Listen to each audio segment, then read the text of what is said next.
আমরা সেনানিবাস থেকে রওনা করলাম বঙ্গভবনের দিকে। সেনানিবাস থেকে জাহাঙ্গীর গেট দিয়ে বের হয়ে আসলাম।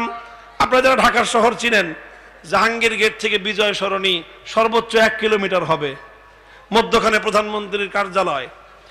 এই 1 কিলোমিটার জাহাঙ্গীর গেট থেকে আমরা এই বিজয় সরণি আসা পর্যন্ত, বিজয় সরণির মাথায় বাংলাদেশের মনে হয় 5 তলার সমান একটা বিশাল দেবতার মূর্তি, গোল্ডেন কালার, বিশাল মূর্তি।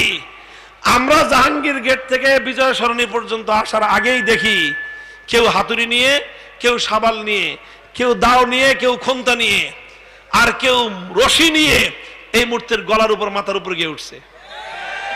এই গলার মধ্যে রশি পেঁচাইছে, আবার কেউ কেউ রশির মধ্যে জুতাও বাঁধছে, আর যার যা আছে পিটাইতেছে, ঠ্যাং ভাঙ্গে, কান ভাঙ্গে, নাক ভাঙ্গে।